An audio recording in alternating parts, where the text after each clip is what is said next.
What's up, everybody? Welcome to podcast now. I'm Alex, and in this video, I want to talk about why I'm getting Mafia: The Old Country, one of the big August games. I'm so freaking pumped for this game to come out. I'm excited, to get closer. Now, I'm recording this a few weeks early, and the difficult thing with doing it the way that I am, and also kind of just a weird thing with this game, I'll be honest, they haven't shown that much. Now, I'm not going to let that scare me off in any way because, like I just said, I'm freaking pumped. But, this is it's an interesting game to try to read, how it's going to be. I'm going to try to just break down a couple key pillars of why I'm so excited for it and what I'm kind of hoping for it. And I say this, by the way, after having just replayed Mafia 1 Definitive Edition. My plan is to play 1, 2, 3. By the time this video comes out, I will have replayed all of them, and I'll have videos on my third channel podcast, Now Back to the Past, breaking them down if you guys want to check that out.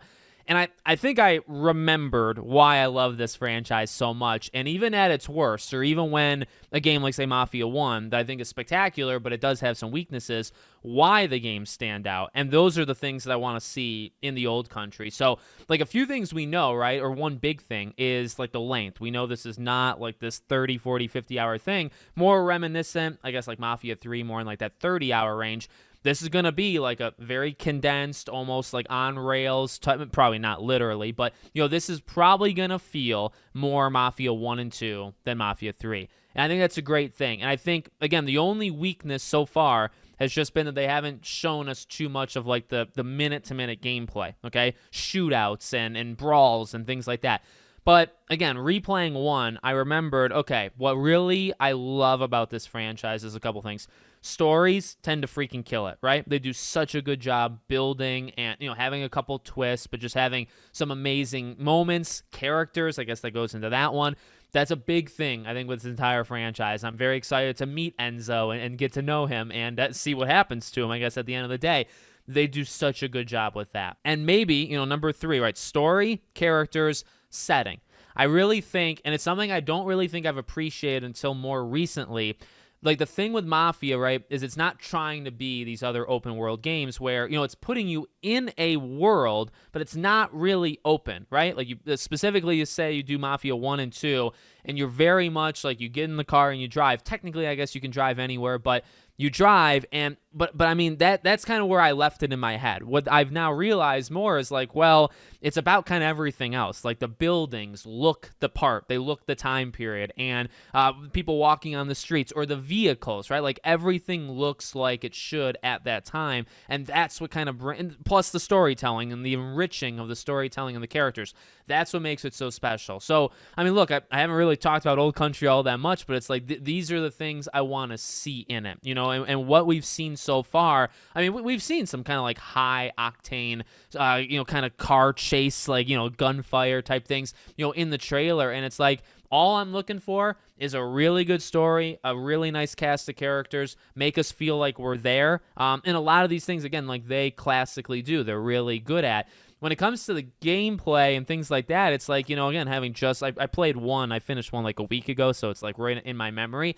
It's very stiff. Obviously it's a remake of the 2002, so it's pretty old, but it also kind of has a feel, in and of itself. It's not amazing, but the way that the guns feel, you know what I mean? It's not 2020, it's not GTA, more modern times, right? Where you're using these semi-autos. This is you're using Tommy guns and pistols where you can't freaking aim and stuff. And sometimes these are people that are not classically trained. You think of Tommy in the first game, and he's a taxi driver turned mobster, right? So it's well, he's not going to be the greatest gunman, of all time. So that's what I love. That's why I think they can do such a good job. And I'm just excited to see all those elements in this. It visually looks great. I'm so excited for, I'm Italian. I'm from Western New York, not from New York City. But my grandparents, came here from Italy, I think late 40s, early 50s. So it's I'm not a mobster, but I mean, I've watched a lot of mob stuff on YouTube, and I'm, passionate about it to a degree. I like learning about that kind of history. I just think it's kind of cool, even though they do some bad stuff. And I don't know, when it comes to these type of open worlds, I think we just need more that are And by the way, more that are not trying to do like literal GTA. You know what I mean? Like that's what I think originally made like Saints Row. I mean, this was kind of the origin, right? Saints Row, Mafia, and it's why I think like I gravitate towards like the Sleeping Dogs of the world. You know, when a game like that comes out, games that are not specifically trying, Watch Dogs even, a little GTA, but also not, you know, trying to beat GTA. I think Mafia has, I think, the most like character. That's probably the right word. Like it's got its own feel to it that's so distinctive. It's really not trying to compete, but you know, when you mention GTA titles, you might have Mafia in there. You probably shouldn't, but you know what I mean? Maybe like a casual person puts it in. But it's why I kind of like it, and it's why I think we need more of those games. I'm also just, by the way, I'm happy to see it back. Like, can we just mention that, right? Like, this is, people have done some research where it's like, this is probably not even the next mainline Mafia game, right? This very much seems like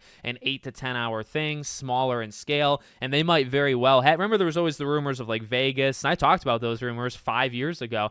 There could very well be a Mafia 4 in the works right now that's at a larger scale. Don't know if it needs to be a larger scale, by the way, but just to have it back. I wouldn't call myself like a diehard. I haven't been around since, I was born before 2002, but I haven't played it since 2002. I mean, I was around YouTube-wise in 2020. I don't know if people remember, but, you know, I covered leading into all those rumors of Mafia 4, all those rumors leading into what became the definitive edition, and it was just fun to talk about. It was fun to kind of just see, you know, what people thought of the franchise. A lot of people love it, and, you know, just to see it, I think, do really well back in, I think people received that collection very, very well, definitive edition specifically, and then, you know, to wait 5 years, and now we get it, it's back. You know, it's maybe not bigger than ever, but it's definitely back. So I'm very pumped. This is when I think of the games that I'm most anticipating for the second half of the year. I'm actually going to do a video specifically ranking all the games I'm excited for.